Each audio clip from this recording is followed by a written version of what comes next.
할렐루야. 6월 10일 월요일입니다. 베드로전서 5장 8절부터 14절 끝절까지 말씀입니다. 근신하라 깨어라 너희 대적 마귀가 우는 사자같이 두루 다니며 삼킬 자를 찾나니 너희는 믿음을 굳건하게 하여 그를 대적하라. 이는 세상에 있는 너희 형제들도 동일한 고난을 당하는 줄을 알미라. 모든 은혜의 하나님 곧 그리스도 안에서 너희를 부르사 자기의 영원한 영광에 들어가게 하신 이가 잠깐 고난을 당한 너희를 친히 온전하게 하시며 굳건하게 하시며 강하게 하시며 터를 견고하게 하시리라. 권능이 세세 무궁토록 그에게 있을지어다. 아멘. 내가 신실한 형제로 아는 실로아노로 말미암아 너희에게 간단히 써서 권하고 이것이 하나님의 참된 은혜임을 증언하노니 너희는 이 은혜에 굳게 서라. 택하심을 함께 받은 바벨론에 있는 교회가 너희에게 문안하고 내 아들 마가도 그리하느니라. 너희는 사랑의 입맞춤으로 서로 문안하라. 그리스도 안에 있는 너희 모든 이에게 평강이 있을지어다. 아멘. 아멘. 감사합니다.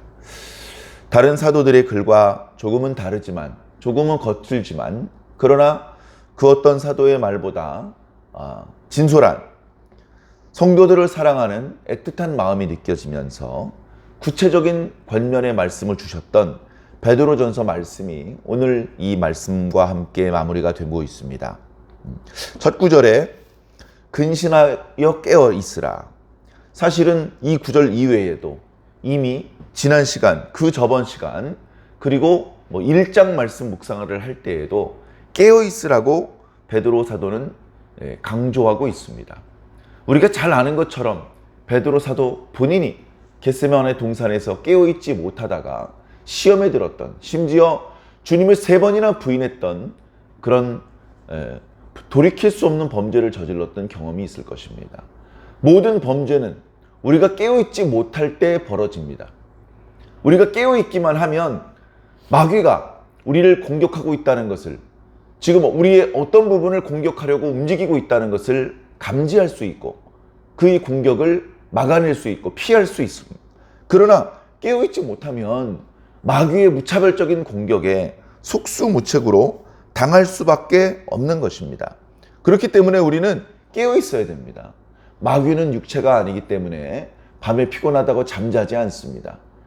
정말로 지속적으로 또 집요하게 하나님의 택하신 백성이라도 넘어뜨리게 하려고 온갖 술수를 다 부립니다. 이런 와중에 우리가 깨어있지 못하다면, 우리가 우리를 보호해 주시는 하나님의 그 보호를 받지 못한다면, 그 은혜를 입지 못한다면, 스스로 그 은혜를 벗고 나가버린다면 어찌 온전할 수 있겠습니까? 너희는 믿음을 굳건하게 하여 그를 대적하라. 마귀와 타협하고 마귀와 손잡고 그럴 수 없습니다. 마귀가 우리를 대적하는 것처럼 우리도 마귀를 대적할 수밖에 없습니다. 그리스도인들이, 평화주의자가 왜 호전적이고 왜 십자가의 군병이라는 표현을 쓰고 영적 전쟁이라는 표현을 쓰느냐? 마귀는요, 우리가 신사적으로 나간다고 신사적으로 나오는 것이 아니기 때문에 그렇습니다. 우리가 이웃들을 향해서는 사랑해야 되고 형제들을 향해서는 서로 존중하고 복종해야 되겠지만 마귀에 대해서는 일절 틈을 보이고 타협하고 그럴 수 없습니다. 마귀는 대적할 뿐입니다. 마귀를 대적하라. 그리하면 그가 너희를 떠나갈 것이다. 다른 사도의 글에는 그렇게 말씀하신 적도 있었죠. 마귀는 우리를 공격할 때 믿음을 먼저 공격을 합니다. 우리의 주님을 향한 믿음이 흔들리면 더 이상 주님의 보호를 받을 수 없고, 주님이 없는 성도들은 마귀가 손쉽게 넘어뜨릴 수 있기 때문에 그렇습니다. 우리는 우리의 믿음을 굳건하게 하면서 마귀를 대적해야 됩니다. 그리고 이 세상에는 왜 나만 고난을 받고 있지? 그렇게 오해하지 않고 나와 마찬가지로 동일한 고난을 받고 있는 형제들이 많이 있다는 것을 알아야 됩니다. 동시대의 지구 반대편에서도 그리스도로 인하여 고난을 받는 형제들이 있고 시대를 초월해요. 100년 전에도 500년 후에도 우리와 마찬가지로 그리스도 안에서 고난을 받는 성도들이 있을 수 있다. 너만 부당하게, 너만 억울하게 뭐가 잘못된 것처럼 그게 아니다.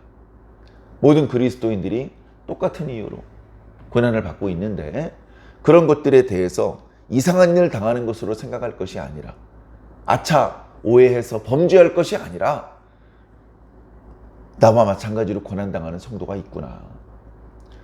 그런 형제들끼리의 공감대가 형성이 되고 연대하고 내가 조금 덜 힘들 때 정말 힘들어하는 형제를 위해서 기도해주고 격려해 줄 수 있는 그리스도의 공동체가 되기를 바라는 그런 사도의 마음이 담겨져 있습니다. 고난을 당할 때 하나님은 무엇을 하시느냐? 10절 말씀에 너무나 감사하고 너무나 우리에게 위로를 주시는 말씀이죠. 은혜의 하나님께서, 특별히 베드로 사도는 은혜라는 단어를 좋아하는 것 같습니다.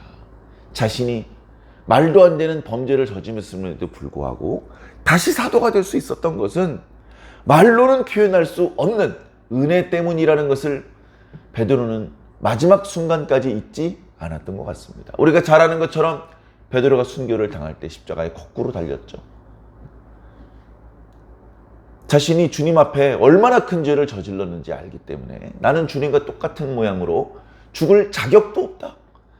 십자가에 달리는 것 이상으로 끔찍한 고통이 있는 것을 뻔히 알았지만 나를 십자가에 거꾸로 매달아 달라고 부탁을 했던 것처럼 베드로는 하나님의 은혜를 잊을 수 없는 큰 은혜를 입은 사람이었습니다. 그래서 그냥 하나님이 아니라 은혜의 하나님, 그 하나님께서는 우리를 부르셨을 뿐 아니라 우리를 영원한 영광에 들어가게 하실 분이기도 하십니다. 그분께서 우리 성도들이 고난당하는 것을 알고 계신다. 우리 성도들이 당하는 고난은 잠깐이다라는 말씀은 이미 1장에서도 말씀드렸습니다. 그리고 바울의 서신에서도 로마서 8장에서도 기록되어 있고 성경 여기저기에 많이 기록되어 있죠. 우리가 고난을 당하는 동안에 그것이 너무 심하다 보니까 이대로 고난당하다 죽은 것인가? 그런 생각을 할 수도 있겠지만 하나님께서 주시는 영원한 영광에 비하면 너무나도 잠깐일 뿐입니다.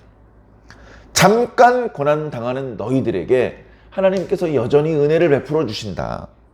오늘 말씀에는 4가지 동사를 이용해서 조금 비슷비슷한 표현인 것 같지만 하나님께서 이렇게 우리를 도와주신다라고 말씀해주고 있습니다. 하나님께서 친히 우리를 온전하게 하시고 굳건하게 하시고 강하게 하시고 견고하게 하실 것이다. 이런 은혜가 없이 우리 힘만으로는 마귀의 불시험을, 우는 사자처럼 삼킬 자를 찾고 있는 마귀를 대항할 수 없습니다. 그러나 이런 은혜의 하나님께서 우리를 도와주고 계시고 지켜주고 계시고 강하게 해주고 계시다면 우리는 넉넉히 이길 수 있다라고 말씀하시는 것입니다. 우리가 당하는 고난은 잠깐이지만 하나님께 있는 권능은 세세 무궁하도록 있다라고 말씀하시는 것으로 베드로전서의 본론이 끝나고 이제 12절부터는 마무리입니다. 끝인사 간단하게 나오고 끝납니다. 내가 신실한 형제로 생각하고 있는 실로아노로 말미암아 내가 간단하게 몇 자 썼다. 복잡하게 써주셔도 되는데 5장밖에 안 되는 짧은 말씀이라 다소 아쉬운 마음도 없지 않습니다만 이 말씀이라도 이렇게 기록되었고 보존되어 우리들에게 전해지는 것이 너무나도 감사한 일이죠. 여기 실로아노는 바울과 함께 전도 여행을 갔던 실라일 것이다 라고 말하는 분도 있지만 그렇지 않은 것 같습니다. 이름이 비슷한 분인 것 같아요. 그러나 어쨌든 이 실로아노라는 분은 베드로 사도 말년에 베드로 사도를 섬기면서 베드로 사도가 말하는 것을 받아 적은 필사자이기도 하고 그 서신을 들고 본도, 갑바도기아 이런 곳으로 돌아다니면서 이방인 그리스도인들에게 베드로 사도의 글을 전달해 주었던 전달자이기도 했던 것입니다. 그들은 베드로의 얼굴은 알지만 실로아노의 얼굴은 조금 생소할 것입니다. 그러나 편지 끄트머리에 실로아노는 신실한 자입니다 라는 베드로의 말 때문에 실로아노가 신실하고 그가 들고 있는 이 글이 베드로 사도의 글이 맞다면, 그렇다면 하면서 이 베드로 전서의 편지의 어떤 신뢰성을 끌어올리기 위해서 이런 끝인사도 포함되고 있는 것입니다. 내가 이렇게 너희들에게 편지를 쓴 것은 이것이 하나님의 참된 은혜이라는 것을 증언하고, 그리고 너희를 이 은혜 위에 굳게 세우기 위함이다. 내가 쓴 이 편지의 내용은 하나님의 은혜다. 너희들이 지금까지 받고 있는 은혜는 하나님의 은혜가 맞다. 그리고 계속해서 그 은혜 위에 서 있어라. 이런 의도로 편지를 썼다는 것입니다. 택하심을 함께 받은 바벨론에 있는 교회가, 이 교회는 앞에 있는 것처럼 너희와 마찬가지로 또 다른 곳에서 또 다른 형태로 고난을 받고 있는 성도들이죠. 여기서 바벨론은 당연히 과거 유다를 멸망시켰던 그 바벨론은 아닙니다. 그 바벨론은 무척 강하고 무척 넓은 지역을 점령했던 강대국이었지만 200년도 지나지 않아서 페르시아에게 멸망을 했던 그런 나라입니다. 지금 베드로 사도의 시대에는 바벨론이란 나라는 없죠. 바벨로니아라는 도시는 남아있겠지만, 이 바벨론이란 말은 로마를 뜻하는 겁니다. 로마에 있는 성도들을 빗대어서 로마라고 말하지 않고 바벨론이라고 말합니다. 여러 가지 그런 이유가 있죠. 로마라고 말하면 서신 검열에 걸려서 이렇게 로마를 부정적으로 표현하는 서신은 전달할 수 없다, 이렇게 될 수도 있고, 또는 영적인 의미로서 유다 백성들이 바벨론의 포로로 있었던 것처럼 너희 그리스도인들이 지금은 이 약한 세상 권세에 묶여있는, 그래서 포로나 마찬가지고 노예나 마찬가지고 또 행인이요 나그네와 마찬가지다, 그런 의미가 있기 때문에 바벨론이라는 표현을 쓴 것입니다. 그래서 거기서 여전히 고난받고 있는 형제들도 너희를 위해서 지금 기도하고 있다, 너희를 위해서 문안하고 있다라고 그렇게 말씀하고 있는 것입니다. 지금 현재 베드로가 로마에 있기 때문에 이렇게 말씀하시는 것 같습니다. 그리고 내 아들 마가도 그리한다. 마가는 우리가 잘 아는 것처럼 바나바의 생질입니다.